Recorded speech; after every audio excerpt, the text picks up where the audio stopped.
ഇന്ത്യയുടെ പ്രധാനമന്ത്രി നരേന്ദ്രമോദിയുടെ സുരക്ഷയെക്കുറിച്ച് ഒരു അതീവ രഹസ്യ മുന്നറിയിപ്പ് പുറത്തുവന്നു.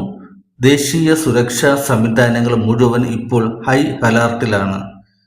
കാരണം മോദിയെ ലക്ഷ്യമിട്ട് വൻ ഗൂഢാലോചന സംഘം ഉള്ളതായി റിപ്പോർട്ടുകൾ നമുക്ക് കിട്ടിയിട്ടുണ്ട്. ഇന്റലിജൻസ് ഏജൻസികൾ കണ്ടെത്തിയതായി ഇപ്പോൾ തന്നെ റിപ്പോർട്ടുകൾ പുറത്തുവന്നു. കേന്ദ്ര ഇന്റലിജൻസ് വിഭാഗങ്ങൾക്കും സ്പെഷ്യൽ പ്രൊട്ടക്ഷൻ ഗ്രൂപ്പുകൾക്കും ലഭിച്ച വിവരങ്ങൾ പ്രകാരം ചില വിദേശ ശക്തികൾക്ക് ഇതിൽ പങ്കുണ്ടെന്നാണ് അറിയാൻ കഴിയുന്നത്. മോദിയുടെ സുരക്ഷയ്ക്ക് ഭീഷണി സൃഷ്ടിക്കാൻ ശ്രമിച്ചു വരികയാണ് വിദേശ ശക്തികൾ എന്ന വിവരം നമ്മുടെ സ്പെഷ്യൽ പ്രൊട്ടക്ഷൻ ഗ്രൂപ്പുകൾക്ക് ലഭിച്ചിട്ടുണ്ട്. റിപ്പോർട്ടുകൾ പ്രകാരം ഇതൊരു സാധാരണ മുന്നറിയിപ്പല്ല. രാജ്യസുരക്ഷയ്ക്ക് തന്നെ ഭീഷണിയാകുന്ന ഒരു വലിയ സുരക്ഷാ ഭീഷണിയാണ് ഇപ്പോൾ നമ്മൾ നേരിടുന്നത്. ഈ മുന്നറിയിപ്പിന് പിന്നാലെ SPGയും കേന്ദ്ര ആഭ്യന്തര മന്ത്രാലയവും സുരക്ഷാ സംവിധാനങ്ങൾ കൂടുതൽ കർശനമാക്കിയിട്ടുണ്ട്. മോദിയുടെ യാത്രാ ചാർട്ടിൽ തന്നെ മാറ്റങ്ങൾ വരുത്തുന്നു. പരിപാടികൾക്കുള്ള സുരക്ഷ ഇരട്ടിച്ചിട്ടുണ്ട്. ഇന്റലിജൻസ് നിരീക്ഷണം ശക്തമാക്കി. അതിർത്തി ഏജൻസികൾക്കും ഹൈ അലർട്ട് നൽകിയിട്ടുണ്ട്. ദേശത്തിന്റെ ഏറ്റവും സുരക്ഷിതനായ നമ്മുടെ പ്രധാനമന്ത്രിക്ക് നേരെ വൻ ഭീഷണിയാണ് വന്നിരിക്കുന്നത്. അതുകൊണ്ട് തന്നെ നമ്മുടെ പ്രധാനമന്ത്രിയുടെ സുരക്ഷ ഇപ്പോൾ ശക്തമാക്കിയിട്ടുണ്ട്.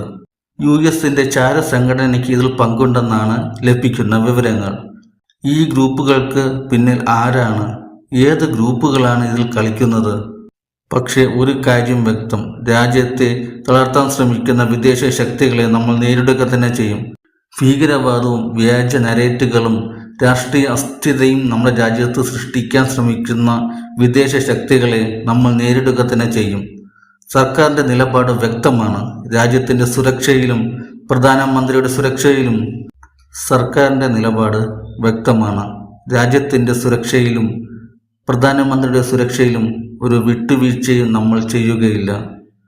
കൂടുതൽ വിവരങ്ങൾ ഏതാനും ദിവസങ്ങൾക്കുള്ളിൽ പുറത്തു തന്നെ വരാം. ഇപ്പോഴത്തെ ഒരു ചോദ്യം മാത്രം, ഇത്രയും ശക്തമായ രാജ്യത്ത് പോലും കേന്ദ്ര നേതാക്കളെ ലക്ഷ്യമിടാനുള്ള വിദേശ ശക്തിയുടെ ധൈര്യം നമ്മൾ ചോർത്തിയെടുക്കും. നമ്മുടെ ദേശ സുരക്ഷയെ തകർക്കാൻ ശ്രമിക്കുന്നവർ ആരാണ്? ഇന്ത്യ ജാഗ്രതയിലാണ്. ഈ വിഷയത്തെക്കുറിച്ച് നിങ്ങളുടെ അഭിപ്രായം എന്താണ്? കമൻറ്റിൽ എഴുതൂ. നിങ്ങൾക്ക് വീഡിയോ ഇഷ്ടമായെങ്കിൽ ലൈക്ക് ചെയ്ത് എന്നെ സപ്പോർട്ട് ചെയ്യണം പ്ലീസ്.